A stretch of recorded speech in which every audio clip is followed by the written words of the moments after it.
Thank you all for the introductions and yeah, it seems like everyone's already really open to sharing, which I really appreciate. It sounds like we have, you know, a lot of yeah, instances of like trauma, of climate directly impacting us, whether it's like flooding or having to evacuate your home due to wildfire, and so um I know that this is a very heavy topic to touch on, and I'm just super grateful that you all are willing to, share that with me and everyone here. So thank you. Yeah, let's see. Should we just go ahead and get started? This workshop's going to be, I guess, at this point, around an hour long. Yeah, it's going to be a mix of me presenting and of us discussing, and then also a couple like activities, which I'm excited about. But yeah, I just wanted to like have a space to open the floor on these types of topics. So yeah, let's go ahead and get started with this. So this is a little agenda of what we're going to be going through. A little moment of mindfulness, and then a really quick activity, watch a couple of videos, talk about some things, do another quick activity. So I like to open it up with this quote from Joanne Macy. She sadly, I don't know if you know this, Heather, she passed away like 2-3 weeks ago, which was really sad for me to hear, but at the age of like 96. So she lived a very wonderful life with really incredible research. But she started out her research, I believe, in was it the 70s or 60s, specifically around the environment or emotional impacts of nuclear war. So she was really interested in how people deal with that looming feeling of like world destruction, and specifically humans bringing that destruction upon themselves. And so she did a lot of really fascinating research into that feeling. And later on in her research, she actually transitioned more to climate change, because when you think about it, that's a very similar topic, right? It's this impending doom that you feel like you can't do anything about, which is super fascinating. But I like to start out with one of her quotes here. Don't apologize for the sorrow, grief, and rage you feel. It is a measure of your humanity and your maturity. It is a measure of your open heart. And as your heart breaks open, there will be room for the world to heal. So lovely quote right there. But I just want to take a moment as we begin this workshop to just take a second to feel inwards about how we're feeling in this very moment. So just taking a second so you can have your eyes open, eyes closed, just kind of feel, how does your chest feel right now? How does your lungs feel? How does your heart feel? What emotions are coming up in this moment? How do your limbs feel? Do you feel grounded? Do you feel the ground beneath your feet? So we're about to talk about some of the emotions we're currently feeling, and I find that I especially can just kind of rush through life without taking a moment to even stop and think about how I'm feeling in the moment. So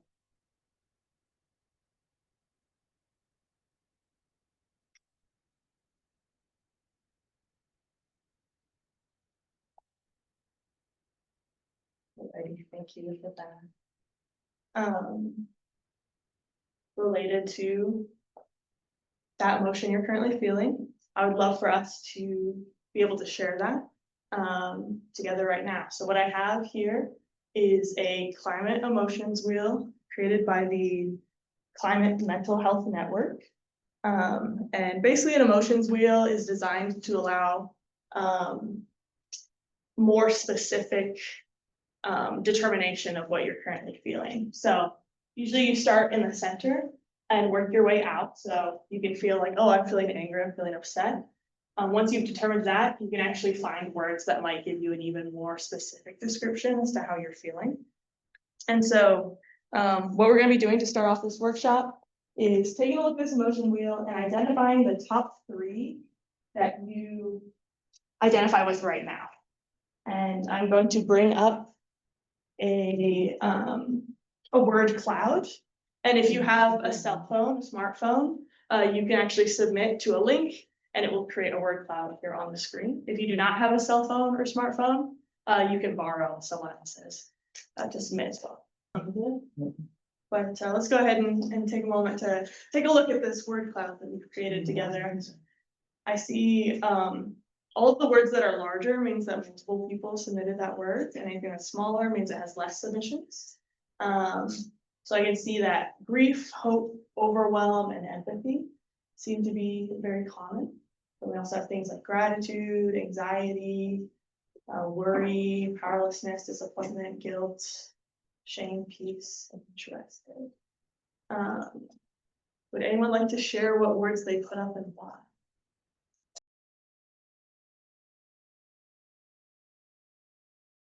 Very obvious where it is. I was gonna add just one more thing about the things about these emotions is just how easy it is to go into anger and sadness and frustration and outrage and loneliness and depression and grief over what's happening in the world, and how hard it is to shift to the positivity and the hope and empowerment. But it was good to see that everybody had that gratitude, because that is where we need to go, because otherwise everyone just ends up frozen. Right. It's very easy to just get like discouraged and frozen. Sure. Yeah.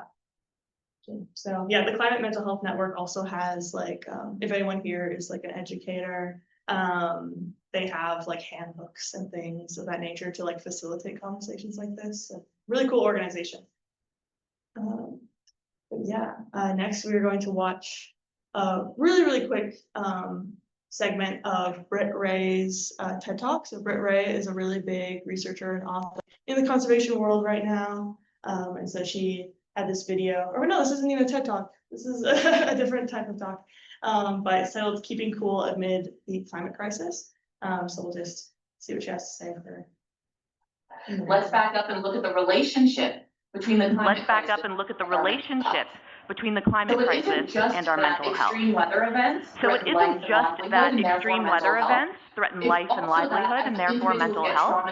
It's also that as individuals get traumatized and communities get overwhelmed and our health systems get stressed, that our ability to protect the climate by transforming these complex systems in which we are living gets hampered, because how battered we feel determines how well we can build a new world. So what we're talking about is a vicious cycle here. And there are multiple pathways through which the climate crisis affects mental health. So of course there's wildfires and superstorms and floods, which can lead to clinical anxiety and depression, post-traumatic stress disorder, substance abuse, suicidality. Extreme heat can make us violent and self-harming, and we know that the psychological impacts of disaster can exceed the physical impacts about 40 to 1. Then there's our physical health. Climate change makes us sick, full stop. It affects nutrition, air quality, the spread of vector-borne diseases, and more. And as we get physically sicker, our mental health suffers. For example, asthma, which is made worse by combustion of fossil fuels that pollute the air, is linked with an increased risk of anxiety and depression. And then lastly, the non-stop of bad news about the climate emergency is understandably stoking mental and emotional distress. But we're not all equally vulnerable. So populations hit first and hardest include children and young people, women, people living on the front lines of disaster who are predominantly in the global south, as well as those with limited capacity to evacuate quickly, which endangers those living with disabilities, people with pre-existing mental disorders who are 2 to 3 times more likely to die in a heat wave, and then those living in close relationship with changing landscapes like ranchers and farmers and indigenous peoples worldwide.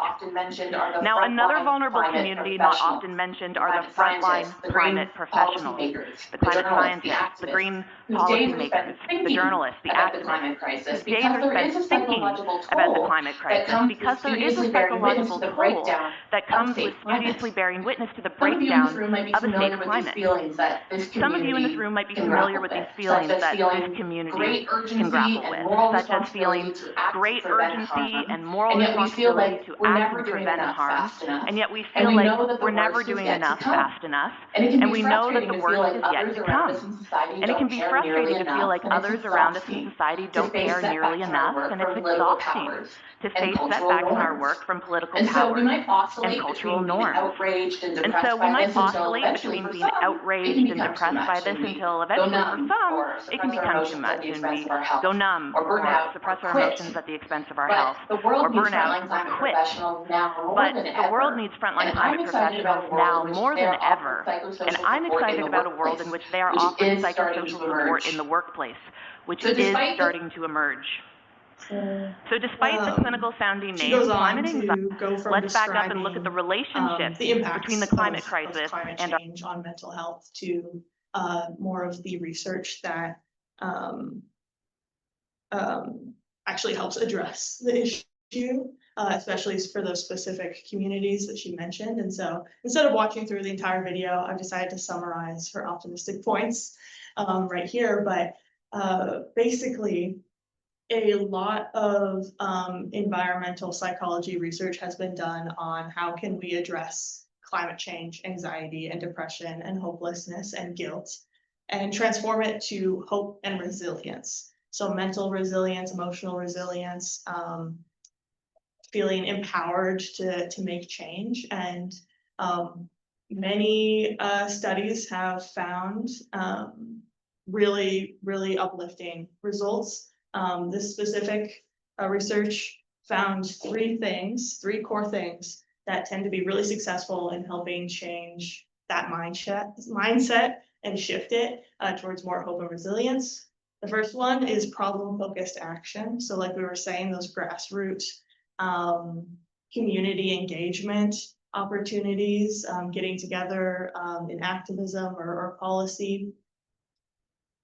Emotional management, so that can be just learning emotional management strategies, more of that like therapeutical side of things. And then 3 is social connection, so getting together with folks like we are right now to discuss and feel connected and not feel alone in the way that we're feeling. So I feel like Heather and I, ever since we learned about this study, have like every conversation we've had where we seem a little just like, like pessimistic. We're like, think of the three things. Have we done social connection? Have we done problem focused action? So this is really, really great to involve in your everyday life. If you're, I'll just say we're doing it, social Yes. connection, here we are, we're all talking and sharing, so. Right. We're doing number 3, Mhm. emotional management, that's a tricky one, right? Right. It's hard for everyone. Healthcare, yeah. If anyone's like super nerdy about psychology research, like I am, the Journal of Environmental Psychology is the open and journal for this types of research, as well as how the environment impacts you as well. This is a podcast that is really wonderful, which was featuring Joanne Macy up until a little while ago. And it's called the Great Turning Podcast. And the entire concept around the podcast is pretty wonderful, or really, really succinct. So they discuss the 3 stories of our time and brings the discussion of what is really going on in our world right now.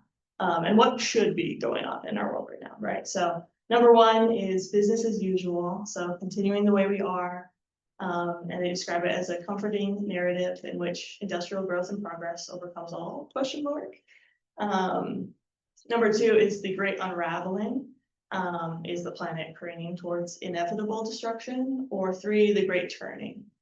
So Joanne's work was specifically discussing a 3rd story and a way to shift our mindset on an epic scale to think of how a great turning can still occur, right? The stakes are high, the outcome is uncertain, but there's still a sliver of hope there. Great podcast, all about shifting our mindset. And so as we go on to the rest of this workshop, it sounds like we are in a pretty hopeful or like at least balanced mindset. But as we continue on, we're going to be doing an activity that is really, really well supported by research. I really love it, so I'm excited to be doing that with you all. But firstly, I just want to like get into a little bit more of that like optimism that we were tapping into. And the first thing is through this little exercise. So if everyone could go ahead and clasp their hands together like this. Go ahead and notice how that feels. And then I want you to reclasp your hands, but with the opposite thumb on top. So if right now your left thumb is on top of your right, now your right is gonna be on top of your left. But you're gonna be adjusting all of your fingers. So rather than being like this, you're gonna like go one finger off. Notice how does that feel? How does one finger off feel? Unnatural. I was thinking strange, weird. Yeah. So, Just so different from the normal way you do things. right, yeah, and it's so like programmed in our brains to just do it the same way every time, right? And you don't even notice that you're always having a specific thumb on top. And so that's just a nice little exercise I like to do to remind myself that there isn't just one way of doing things. There isn't just one way of looking at things. Even though it gets very comfortable. Our brains are very efficient and loves to like narrow things into one path. But it really doesn't need to be that way. And we can look at things a little bit differently. We can use some more creativity. The activity we're about to do is by reimaginary.com, which is, or .org, which is an organization that is really, really focusing on creativity when it comes to addressing climate. And so it's a bunch of activities that like help you like get into a more creative way of looking at things, and I absolutely love it. So super excited about that. So let's get right into the activity. It is called Imagining Future Headlines, in this case, positive future headlines. So the activity here is each one of you will be getting a blank sheet of paper, and this is like a template for your own newspaper headline. So I filled it out here. Your headline will go here. You can describe some stuff. You can draw a little image. But basically, imagine a place where you live in 100 years' time. So most of for us in this room would be Lake Tahoe. A pine cone that now falls to the ground will be a tree 20 meters high. 10,000 butterflies will have lived and died. Your grandchildren will be old and have grandchildren of their own.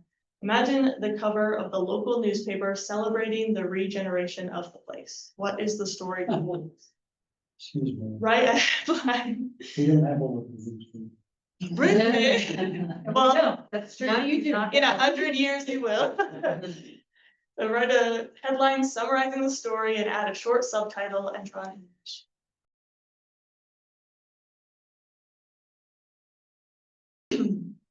But thank you for participating in that activity. It's one of my favorites. It's really great just to help out with creativity a little bit. What they're like. Sorry, my goodness. Yeah. This quote is by Ayanna Elizabeth Johnson, who is another really, really big conservation psychologist. She published the book All We Can Save, which is really popular as well. So she has a new one now too, right? Does she? Ooh, yeah. Yeah, it's called, anyway. Yes. Yeah, I know she has at least two. It's a, what if we get it right? Yes, I did see that one. Yep. Which is really kind of about this. Right. Yeah. Yes, the optimism. But yeah, I have a few resources as well. Again, if anyone's like super into this topic, really enjoyed this conversation, wants to dive more into the psychology research realm of this topic, there are plenty of books. Yep, All We Can Say is literally on there. Okay, yes, I knew that one. And we'll get it right. And what if we get it right? And a field guide to climate anxiety, Generation Dread, I really, really enjoyed. by Britt Ray, who we saw that clip of. So it's definitely a big topic right now. It's gaining traction, and so these books are a great way to get into it, and how I personally got into the topic. There's also videos, podcasts, plenty of TED Talks. If you just look up TED Talk climate, there are plenty of really great info as well. I can send a sheet of various videos to you if you're interested. And then there's also plenty of great online resource libraries if you want to find more activities like the ones we did today, bring them to your own groups that you work with, or just like implement it into your workplace or your life. I mentioned Research, the Journal of Environmental Psychology is a great place to look, but we also have the Climate Psychology Alliance and UPenn, who I believe was the one who really supported this activity as well. So very cool. And if anyone else has any other resources that I did list that you know of, I'd love to hear about them. But with that, that pretty much wraps up our discussion today. So yes, thank you.